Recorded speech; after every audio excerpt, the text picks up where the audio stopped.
Hey everyone, this is a quick look at the LEGO Marvel War Machine Mech Armor set. It comes with 154 pieces and it costs me $15 US. 1.5 comes with, of course, just the one minifigure, which is in there right now. So we'll just look at it in its full form for a moment. I feel like this is a perfect subject for one of these miniature mechs because, well, it just works, right? It just basically makes a large War Machine. It's not War Machine in a mech, although it technically is War Machine in a mech. It's a full War Machine figure inside of there, minus the add-on, cannon. But you put him into this, he gets his cannon on the shoulder right there, and then also gets shooters for the hands. This looks pretty good from every angle. Even has a little bit of extra bulking up around the back, around both shoulders, not just the one. You have the ammo belt feed kind of suggestion over here.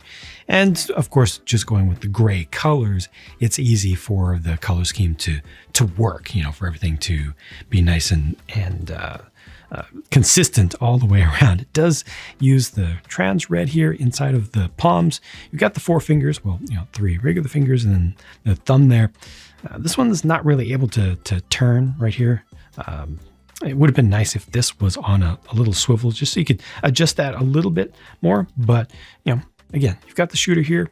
You've got the shooter here. This is limited in its articulation, even for one of these types of mechs, one of these styles of mechs, because of the extra bulk around the shoulder.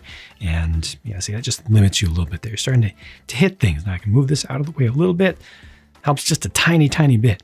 With these, you're never able to move the arm all the way across the body. By the way, this is a print, which is a nice print there, but you're limited even more in this case, like I said, by the bulk up here.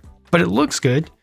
No worries with the legs. The legs don't have much in the way of limitation, except for just the ankles not being able to allow the feet to go farther up than that. But it's not bad because you're still able to get this into a 1-foot pose, get it into like a kick, something like that. It's got enough of a base to it that it's able to go into some action poses fairly easily and with some confidence. You've also got the ability to kind of angle the whole thing up and to angle the whole thing down as well. As usual, for access to the minifig seat, you just open this up. This is gunmetal gray on the front, just sitting there. We'll take the figure out and you'll look at that up closely, but of course this also does have, as they do nowadays, once again, the waist articulation, which is really useful, and it's smooth and just makes a lot of sense. This one in particular has an extra little bonus with this backpack section here. And thanks to the viewers on Twitch who let me know about this, you can take this off, or you can just leave it there and open it up a little bit. Right there is ammo. So you can put in 4 extra tiles. I think you're supposed to have just 3 extra, but you can put 4 in there and carry those along for your shooters, for all 3 of them. Nice. Now, I'm not a Marvel specialist at all. I don't know the different variations of War Machine that are out there. I can't pick this one out in particular. It does look a little bit more like a semi-modern comic version of War Machine, or animated version, if I'm not mistaken, just kind of looking at the overall motif of it, but I might be completely wrong about that. Obviously, we've got the light gray as the main accent color there, which takes it a little bit away from the MCU look. I want to say this is the 2nd generation opening helmet, which works well. There's the face on the inside, and turning that around, no alternate face. However, thank goodness they did include a hairpiece in here.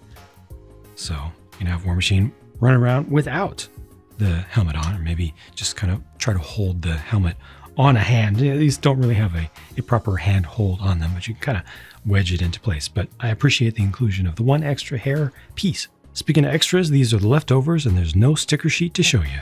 These are $15 US, 15 euros, 13 pounds UK, $20 Canadian, 154 pieces. Standard price for this type of mech right now, and I think it's fine. Maybe some of them don't feel like they have quite as much value as others. This one definitely is in the upper echelon of value, of amount of stuff that's here, though it is limited, relatively limited in compared to others in the line, at the arms, and the fixed bend in the arm isn't that big of a problem. I think the fixed bend in the arm is a bigger problem than the fixed bend of the knees. The knees, I think, work out, and the legs in general just work out fine for these. But this particular War Machine in particular, as one of these mech armor sets, does limit you with the arms even more than usual. And that is a bit of a drag. But on the counter side of that, the color scheme, such as it is, looks really nice. The concept works really well for War Machine in particular.